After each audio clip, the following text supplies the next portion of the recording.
পাপ, দেওয়াও তেমন পাপ। ঠিক না বেঠিক?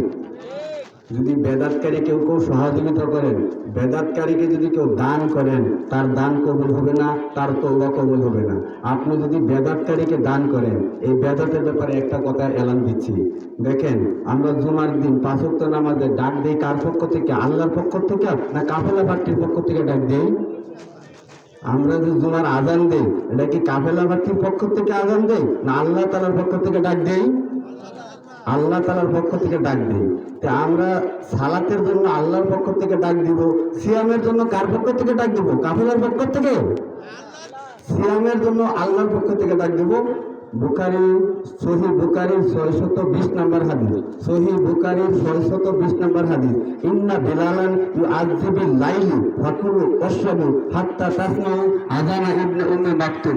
বেলাল রাদিয়াল্লাহু তাআলা আনহু আযান দিতেন সেহরি খাওয়ার জন্য, উম্মে মাকতুম রাদিয়াল্লাহু তাআলা আনহু আযান দিতেন ফজরের সালাত আদায় করার জন্য। তাহলে দুইজন মুয়াজ্জিন ছিলেন রমজান মাসে। তো আমরা আল্লাহর পক্ষ থেকে সেহরির জন্য আযান দিব। আমি আযান চালু করছি বিদায় অনেকে আমার অনেক রকম কথা বলে, এই এলানটাই আপনাকে দিচ্ছি। যারা বেদাতকারীকে সহযোগিতা করলেন, যারা আযান না দিয়ে কাফেলার পার্টির পক্ষ থেকে ডাকলেন, আল্লাহর নাম বলবেন না, ফরজ রোজা ছাড়বেন না, এই বেদাতকারীকে যারা চাউল দিলেন, তারাও বেদাতের সহযোগিতা করলেন।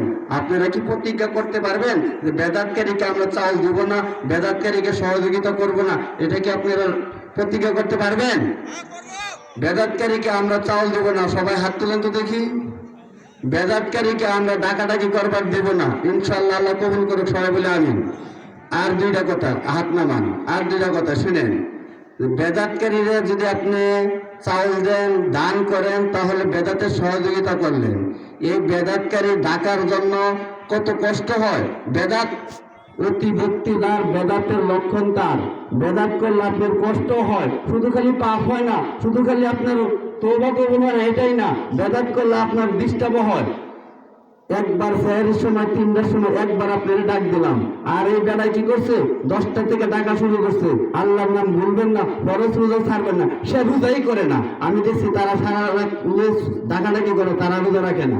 তারা ডাকলো 10টা থেকে আপনার ঘুমের ডিস্টার্ব করে, 12টা থেকে ঘুমের ডিস্টার্ব করে, ফজরের আজান আগ পর্যন্ত ডাকতেই থাকে। আর আপনি ঘুমাইছেন, আমি আপনার একবার ডাক দিলাম, ভাই সেহরি খাওয়ার টাইম হয়েছে, আপনার উঠেন সেহরি খান। এটা ভালো হয়েছে না আপনার 5 মিনিট পর আপনার 2-3 ঘন্টা যদি ডাকি, তাহলে এটা ভালো হয় কি? ভাই কথা বোঝা যায় না? তাহলে আপনাদের মসজিদে আজান চালু করবেন, সেহরির সময় আমি আজান দিব ইনশাআল্লাহ, যদি আল্লাহ হয়তো বাঁচা রাখে। আর যদি মারা যায় তাহলে তো দিতে পারবো না।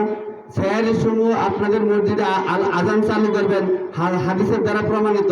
বুখারী 620 নম্বর হাদিস, ইন্না বিলালান ইউআযযিবিল লাইলি ফাকুলু ওয়াশরাবু হাত্তা তাসমাউ আযানা ইবনে উম্মে মাকতুম। বেলাল রাদিয়াল্লাহু তাআলা আনহু সেহরি খাওয়ার জন্য আজান দিলেন, উম্মে মাকতুম রাদিয়াল্লাহু তাআলা আনহু ফজরের সালাত আদায় করে আযান দিলেন।